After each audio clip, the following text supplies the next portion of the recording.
Good evening दोस्तों, कैसे हो आप लोग। आज मैं आप लोगों के लिए जो बचे हुए 200 क्वेश्चन के जो प्रश्न है 156 से 180, तो ये सब मैं आज बताने जा रही हूँ। ठीक है, तो चलिए देखते हैं।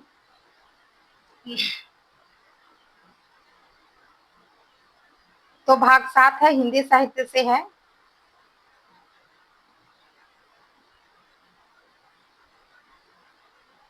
रागे राघव किस साहित्यिक धारा के प्रमुख साहित्यकार थे। रागे राघव किस साहित्यिक धारा के प्रमुख साहित्यकार थे, तो ये प्रगतिवाद है। ठीक है, प्रगतिवाद। भारत का सपूत किसके जीवन पर आधारित उपन्यास है, तो ये भारतेंदु। भारत का सपूत जो है भारतेंदु हरिश्चंद्र के जीवन पर आधारित है। लोई का ताना, लोई का ताना किसके जीवन पर आधारित उपन्यास है। लोई का ताना जो है संत कबीर के जीवन पर आधारित उपन्यास है। ठीक है, फिर 159 है, मेरी भव बाधा हरो। मेरी भव बाधा हरो किसके जीवन पर आधारित उपन्यास है। किसके जीवन पर आधारित उपन्यास है, तो ये जो है बिहारी लाल के जीवन पर आधारित उपन्यास है। ठीक है, कब तक पुकारू किसका प्रसिद्ध उपन्यास है, तो कब तक पुकारू जो है रागे राघव का उपन्यास है। किस जाति, कब तक पुकारू में किस जाति के जीवन चरित्र का वर्णन है। किस जाति के हैं, किस जाति के जीवन चरित्र का वर्णन है, तो ये जो है नट यानी बंजारा जाति है ना। कब तक पुकारूं जो है बंजारा जाति के जीवन चरित्र पर आधारित है। मुर्दों का टीला किस सभ्यता पर आधारित उपन्यास है, तो ये मोहनजोदड़ो। ठीक है, मोहनजोदड़ो की सभ्यता पर आधारित उपन्यास है। रागे राघव के उपन्यासों में कौन सी विचारधारा प्रमुख है। कौन सी विचारधारा है, रागे राघव, रागे राघव के उपन्यासों में कौन सी विचारधारा प्रमुख है। कौन सी है, तो ये है मार्क्सवादी दृष्टि यानी विचारधारा। घरौंधे उपन्यास किस, घरौंधे जो है घरौंधा उपन्यास किस वर्ग का चित्रण करता है, तो ये शिक्षित और मध्यम वर्ग के। ठीक है, हिंदी का प्रथम कवि किसे माना जाता है, सरहप्पा।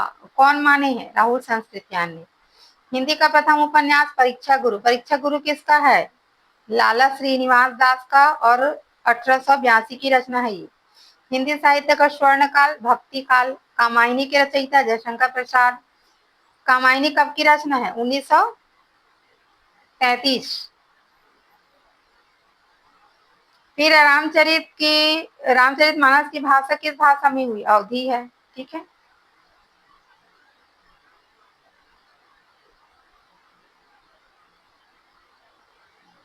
फिर है आदिकाल को वीर गाथा काल किसने कहा है, वीर आचार्य रामचंद्र शुक्ल। प्रेमचंद का अधूरा उपन्यास मंगलसूत्र। मैला आंचल के लेखक फणीश्वर नाथ रेणु। सूर सागर के रचयिता सूरदास। काव्य की शोभा बढ़ाने वाले काव्य को क्या कहते हैं, अलंकार। काव्य को प्राप्त आनंद को क्या कहते हैं, काव्य से प्राप्त आनंद को क्या कहते हैं, रस। मात्रा वर्ण यति और गति से युक्त रचना को छंद कहलाते हैं। प्रगतिवादी कवियों ने किस वर्ग की पीड़ा को स्वर दिया है, तो ये शोषित वर्ग की पीड़ा को स्वर दिया है। मोहनजोदड़ो का क्या अर्थ है, मुर्दों का टीला। संत कबीर की पत्नी का क्या नाम था, लोई। लोई था ना। फिर है अगला है 180 क्वेश्चन है, आधुनिक हिंदी साहित्य का जनक भारतेंदु हरिश्चंद्र, ये तो सबको पता है। फिर उच्चारण से देख लेते हैं। और कर्ण तालव्य वर्ग जो है किन वर्गों से उच्चारित होते हैं, किन अंगों से, सॉरी, किन अंगों से उच्चारित होते हैं कर्ण तालव्य, तो कंठ और तालु, नाम से ही पता चल रहा है। फिर है कंठोष्ठ वर्ण किन अंगों से उच्चारित होते हैं, कंठोष्ठ वर्ण किन अंगों से उच्चारित होते हैं, बताइए। किन वर्गों से उच्चारित होते हैं, किन अंगों से, तो कंठ और ओष्ठ, ओष्ठ, कंठ और ओष्ठ से उच्चारित होते हैं। थर्ड है 183 है, दंतोष्ठ वर्ण किसके द्वारा उच्चारित होते हैं, दंत और ओष्ठ, दांत और ओष्ठ द्वारा। ठीक है, फिर मूर्धन्य वर्णों का उच्चारण स्थान मूर्धा है। उच्चारण स्थान के आधार पर कितने प्रमुख अंग माने गए हैं, बताइए। कितने प्रमुख अंग माने गए हैं उच्चारण स्थान के आधार पर,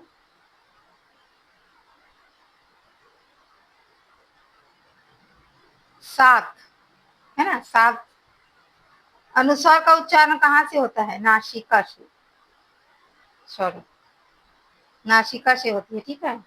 और विसर्ग उच्चारण कहाँ से होता है? कंठ से, विसर्ग। और ऋषि का उच्चारण स्थान मूर्धा, ऋषि का उच्चारण स्थान मूर्धा। वर्ग के ऊपर लगी बिंदी सामान्यतः किसका संकेत है? किसका संकेत है? किसका संकेत करती है? आधा ना का, ठीक है, आधा ना। और आयोग वह क्या है? न पूर्ण स्वर है न पूर्ण व्यंजन है। आयोग वह न पूर्ण स्वर है न पूर्ण व्यंजन है। स्पर्श व्यंजन कैसे उच्चारित होते हैं? मुख के अंगों के स्पर्श से। अंतस्थ व्यंजनों में वायु का अवरोध कैसे होता है? कैसे होता है? बहुत कम होता है। ऊष्म व्यंजनों के उच्चारण में कैसी वायु निकलती है? गर्म वायु। संयुक्त व्यंजन किससे बनते हैं? तो भिन्न व्यंजनों के योग से। तो संयुक्त व्यंजन कौन कौन से हैं? कौन कौन से हैं? छ, त्र, ज्ञ, तो यही है, ठीक है। द्विगुज व्यंजन किस नाम से जाने जाते हैं? ताड़न जात ध्वनियां, इसको याद रखना है ना। द्विगुज व्यंजन जो है ताड़न जात ध्वनियों के नाम से जाने जाते हैं। और द्विगुज व्यंजन कौन कौन से हैं? एक तो ड और एक तो ढ। ये ड है और ये ढ है, इसको बोलते हैं द्विगुज व्यंजन। लुंठित व्यंजन में उच्चारण में क्या होता है? लुंठित व्यंजन के उच्चारण में क्या होता है? लुंठित व्यंजन के उच्चारण में जीभ में कंपन होता है। जैसे क्या है? लुंठित व्यंजन के उदाहरण बताइए। पार्श्विक व्यंजन में वायु कहाँ से निकलती है? जीभ के बगल से, है ना। काकल्य व्यंजन कंठ द्वार से। काकल्य व्यंजन किसको बोलते हैं? क को। आगत ध्वनियों में किसका प्रभाव दर्शाती है? विदेशी भाषाओं के प्रभाव को दर्शाती है। और हिंदी भाषा की शुद्धता के लिए सही ज्ञान उच्चारण स्थान का ज्ञान है, ठीक है, तभी ये होंगे। फिर है 181, फिर 2000, सॉरी 200। कर्ण तालव्य में वर्ण किन अंगों का उच्चारण होता है? कर्ण तालव्य वही दिए हैं, कंठ और तालु से। कंठों से वर्ण कर्ण और ओष्ठ से, कंठ और ओष्ठ। दंतोष्ठ वर्ण के उच्चारण दंत और ओष्ठ। मूर्धन्य व्यंजन का उच्चारण स्थान कहाँ से? मूर्धा से होता है। और ये इसका उदाहरण दिया हुआ है ट, ठ, ड, ढ, ना, तो ये मूर्धन्य व्यंजन है। उच्चारण स्थान के आधार पर प्रमुख अंग 7 है ना, तो 7 अंग कौन कौन से हैं? यहाँ पे दिए हुए हैं, ठीक है। कंठ, तालु, मूर्धा, दंत, ओष्ठ, ऐसा, ठीक है। कौन कौन से हैं? 7 ही स्थान है, तो कंठ, तालु, दंत, ओष्ठ, नासिका और कर्णतालु। अनुस्वार का उच्चारण स्थान नासिका है, जैसे अंश, अंग, कंचन, ऐसा। विसर्ग का उच्चारण स्थान कहाँ होता है? कंठ में, ठीक है, विसर्ग का कंठ में। जैसे दुख, प्रातः, अतः, तो ये कंठ से निकलते हैं। ऋषि का उच्चारण स्थान मूर्धा से होता है, जैसे ऋषि, ऋतु। वर्ग के ऊपर लगी बिंदी, है ना, वर्ग के ऊपर लगी हुई बिंदी सामान्यतः किसका संकेत करती है? तो आधा न का, वहां पे बोले थे। तो जैसे सन, संबंध, अंक। आयोग वह क्या होते हैं? न पूर्ण स्वर न पूर्ण व्यंजन, जैसे अम, आहा। स्पर्श व्यंजन कैसे उच्चारित होते हैं? मुख के अंगों के स्पर्श से, जैसे क, ख, ग, घ। अंतस्थ व्यंजनों के वायु का अवरोध कैसे होता है? बहुत अधिक, सॉरी बहुत कम होता है, जैसे यर, अल्लाह। ऊष्म व्यंजनों के उच्चारण में कैसी वायु निकलती है? गर्म, जैसे श, श, श, ह, ऐसा।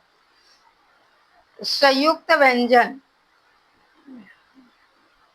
संयुक्त व्यंजन किसे कहते हैं? अभी बताई थी, छ, त, ग, क्या। द्विगुज व्यंजन, द्विगुज व्यंजन कौन सा है बताइए? द्विगुज व्यंजन यानी एक ही व्यंजन के 2 बार प्रयोग होता है, पहले आधा, ये होता है द्विगुज व्यंजन है। पत्ता, गन्ना, कच्चा।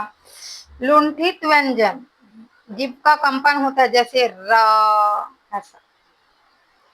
पार्श्विक व्यंजन जीभ के बगल से, यानी ल, ये होते पार्श्विक, ठीक है। ल। काकल्य में, काकल्य किस व्यंजन को कहा जाता है? ह को। ठीक है। काकल्य जो है ह को कहे जाते हैं। आगत में विदेशी भाषा का प्रभाव होता है, जैसे क, ख, यहाँ पे नीचे में भी एक बिंदु होते हैं ना, ज, फ, ग, ऐसा स्टेप। हिंदी भाषा की शुद्धता के लिए किसका ज्ञान आवश्यक है? उच्चारण स्थान के ज्ञान का। उदाहरण है श, श, श, तो शुद्ध उच्चारण के लिए त और तकस भी सही प्रयोग होना चाहिए। तो इस तरह से 200 क्वेश्चन ये कंप्लीट होते हैं। जो छूटे हुए थे उसको मैं करवा दी हूँ। तो ये भी आप लोगों के लिए अच्छे हैं, इम्पोर्टेंट है। ठीक है, तो चलिए फिर मिलते हैं नेक्स्ट वीडियो में। तब तक के लिए धन्यवाद। ठीक है। इससे पहले अगर वीडियो आपको पसंद आते हैं तो प्लीज लाइक कीजिए, शेयर कीजिए, सब्सक्राइब कीजिए, ताकि ऐसे ही और वीडियो आप लोगों को मिलते रहे। ठीक है, तब तक के लिए बाय, गुड बाय।